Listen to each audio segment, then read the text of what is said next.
Para entender de verdad la magnitud de la historia, a veces hay que ir directamente al grano, a los documentos más crudos. Y eso es exactamente lo que vamos a hacer en este análisis. Nos metemos de lleno en una pieza histórica alucinante, la Provisión Real de 1548. Básicamente, un mandato por la libertad. Pero ojo, pongámonos en situación. No es un simple papeleo burocrático. Hablamos de un decreto súper solemne que intentó arreglar un mal tremendo, justo en medio de la pérdida total e irreversible de gran parte de la herencia mesoamericana.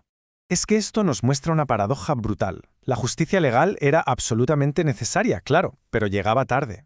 Fue un mandato escrito, en sentido figurado, sobre las cenizas de una cultura irreemplazable. Seamos sinceros, ningún papel, por muy oficial que sea, podía devolver los códices quemados, los templos destrozados y sobre todo las vidas consumidas por la violencia de la conquista. La justicia de la que hablamos hoy es un rayo de esperanza, sí, pero ilumina un paisaje de pérdida incalculable. Sección 1.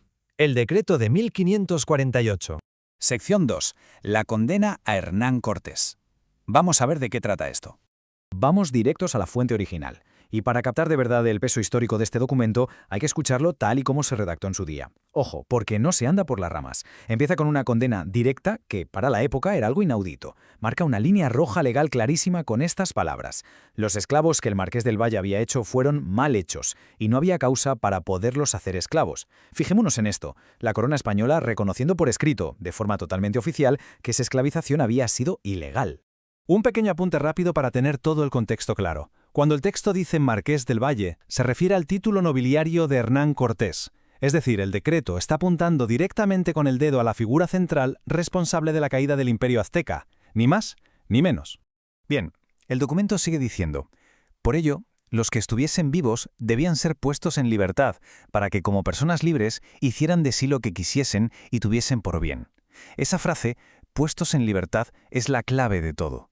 Es un mandato firme, una especie de justicia tardía para todos aquellos que habían logrado sobrevivir a las atrocidades de los primeros años. Sección 3. Mandato de liberación inmediata. Claro, un decreto sin acción no vale para nada, es papel mojado.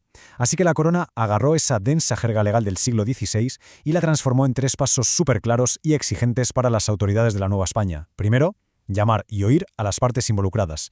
Segundo, investigar a fondo qué indígenas habían sido esclavizados por el marqués y seguían con vida. Y tercero, al confirmarlo, ponerlos en libertad de inmediato. Vamos, un proceso estrictísimo que la monarquía quería que se cumpliera a rajatabla. Sección 4. Libertad para los descendientes. Y ojo con esto porque la provisión no se queda solo en el presente de 1548. Va un paso más allá y ataca directamente el trauma generacional. De hecho, esta es probablemente la parte más bestia y trascendental del texto, porque protege a las generaciones que estaban por venir. Escuchemos esto con muchísima atención. Asimismo, a los hijos y descendientes de las mujeres que quedaron por esclavas por la dicha causa, se les otorgue la misma libertad. Es decir, un intento legal en toda regla para romper la cadena de la esclavitud de una vez por todas. El texto continúa para que como personas libres hagan de sí lo que quisieren y tuvieren por bien, según lo hacen y pueden hacer otros indios e indias libres.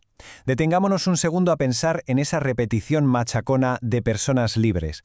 Es una insistencia que pone los pelos de punta, sobre todo si pensamos en el fondo de toda esta historia, culturas enteras que habían sido silenciadas a la fuerza. Y luego viene el golpe en la mesa definitivo. Mandamos que sean tenidos y oídos como libres, y que se cumpla sin admitir apelación ni rogativa contra esta provisión. Con esto, la corona dejaba las cosas cristalinas. Era una orden absoluta.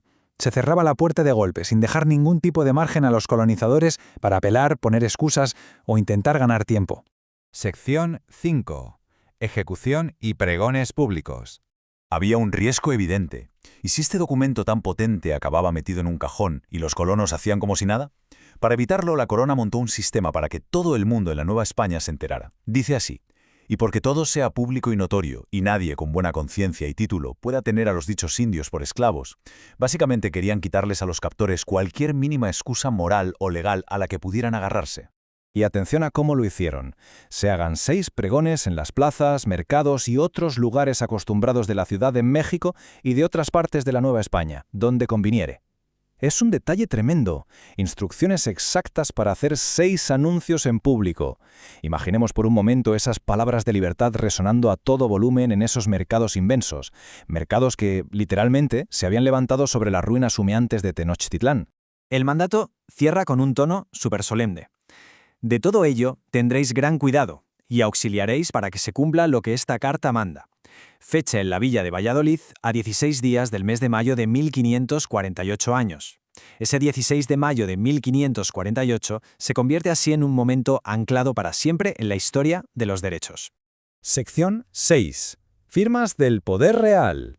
Veamos quién respaldaba esto. Para entender de verdad la maquinaria institucional que movió esto, solo hay que echar un vistazo a quién firmó el papel. Fue un despliegue de poder absoluto para asegurar que se cumpliera.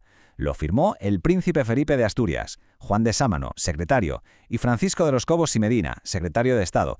Y la lista sigue: el licenciado Gutiérrez de Lázquez, el licenciado Gregorio López, el licenciado Sandoval y el doctor Hernán Pérez. Además, fue registrada por Ochoa de Luyando y por la Cancillería, Martín de Ramoin. Toda esta avalancha de firmas de las más altas esferas deja clarísimo que el decreto era innegable, irrevocable y que iba completamente en serio. Bueno, pues hemos analizado al detalle una de las órdenes de liberación más potentes de aquella época. Pero claro, al ver todo esto con la perspectiva que nos da el tiempo, nos asalta una duda inevitable. ¿Puede un decreto legal, por muy absoluto y justo que sea, reparar de verdad la pérdida cultural total de toda una civilización?